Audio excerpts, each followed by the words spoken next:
Hello and welcome to Blues View. I'm Paul Bradley and I'm joined on the phone now by Birmingham City correspondent Colin Tatham. Hi, Colin. Hello. Well, there's a few pieces we're looking at today on the show today. We're going to look ahead to Maribor and a bit about Keith Fahey and Undor as well, and maybe a little bit of news on if there's any transfers on the horizon. First of all, let's take a look at that Maribor game. What's that got in store for Birmingham City, and do you think they can pull something out of the bag and manage to scrape through? I think it's just going to be, it could be the one last hurrah in the Europa League, because obviously Blues have got to get the win against Maribor, and as they're the group whipping boys, they should. But then it all turns on what happens in Belgium. Braga have got to win at Bruges, and personally, I think that will probably end in a draw. And Bruges, have got something to cling on to that I don't think at all they will allow Braga to get them the win, which would knock them out and send Blues through. So it's going to be quite an interesting night, but also quite a funny night. But I think also, as ever with these Europa League games, it's one to be celebrated and one to enjoy, because I'm sure Chris Hughton's team will go out there to attack and express themselves, and the St Andrews crowd will be into it again. So whatever Blues do end up at the end of the game, I think the whole campaign, if it comes to an end, should be celebrated, and it shouldn't be considered a failure. I suppose the one thing that Birmingham City must do is make sure they get the result, just in case that the result does go their way in the other match in the group. Absolutely, that would be the absolute worst case scenario, wouldn't it? If Blues struggle to sort of overcome Maribor, and they find out, or they're aware during the game, that actually Braga are coasting it against Bruges.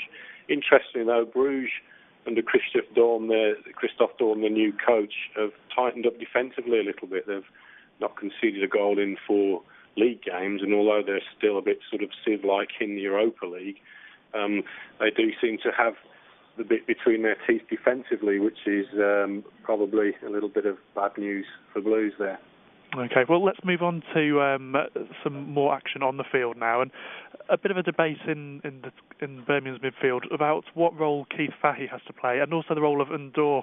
Obviously, Keith Fahey's been getting a few boos from a small minority of the crowd. How do you see that situation at the moment? I think just to sort of go back a little bit, what happened, Keith Fahey came on for Gran Undor in the 67th minute, and there were some audible boos and sort of jeers. It wasn't massive, it wasn't very loud, it was a minority, but nonetheless it was distinctive, and I and other people thought that was very unfair, because Keith Fahey has done nothing this season to warrant that. I've listed and argued my views on my blog, and some fans believe that he can do more, he should be doing more, and he should be a little bit more positive in his play. But Fahey has a certain job to do in the team. It's more like the sort of Barry Ferguson role, and he's almost been a victim of the fact that he's one of the players who has been held over and was wanted to stay, let's not forget, from the Carling Cup win. Others have gone on. Maybe the sort of frustrations, and people should vent their spleens towards the people who have exited, rather than somebody who is actually putting the shift in, and he's diligently and just getting on with the job and trying to do the best for Birmingham City. Undor is a very interesting one. He's already becoming a bit of a cult hero, and he's a huge figure. He's a hulking bloke, and he'll crash into tackles, he'll knock people over, and he can pass the ball about. But also he's got very untidy edges, which makes you sort of roll your eyes. But that's the way of things.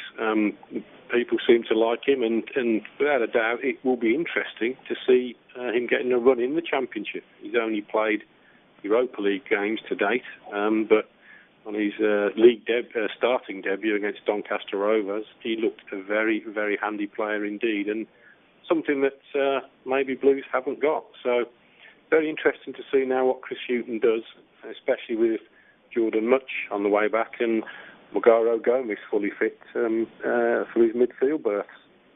Well, a good few choices there for Chris Houston to ponder.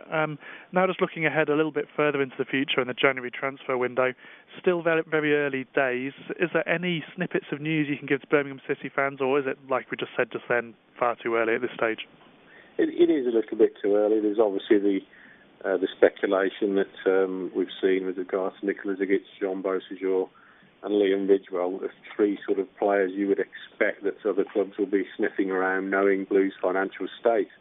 But a lot will depend on what the finances are like in January and what offers Blues do get and what Chris Hughton can do in terms of bringing anybody else in like he did in the summer window with Pablo and Wade Elliott right at the death. There's going to be so many stories flying around, and it is difficult to sort the wheat from the chaff. But as it stands at the moment, I'm sure Chris Hughton will have a few irons in the fire, and he will be looking at players, probably in regards to loans more than anything else. But there's nothing concrete to report on that yet. It is, we have to get through the Christmas period first, and also decisions have got to be made on the loans of Andor and Chris Wood as well. That's also something to factor in. And I suppose you just need to keep fans' feet on the ground or not on the floor, as it were, regarding what sorts of players who would be coming in. With their situation, it's not going to be huge names. It's going to be maybe more of a building process, you'd assume. Absolutely. I think, what Chris Hughton did very well after the summer window when there was so much upheaval and turmoil was bring together some very good, solid players to go with what he had left. I think that's going to be the case again. It's not going to be superstar names coming in because simply Blues have not got the wherewithal or the financial muscle to do that. And it does look likely that one or two will have to go to make sure that the club can carry on as a going concern. I mean, that is the reality of the situation. It's not being negative.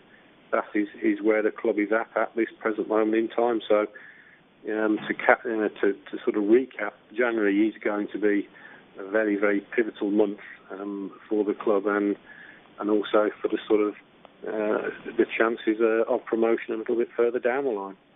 Okay, Colin, well, thank you for your insights today, and thank you for listening to Blues View this week. We'll be back again next week with more from St Andrews.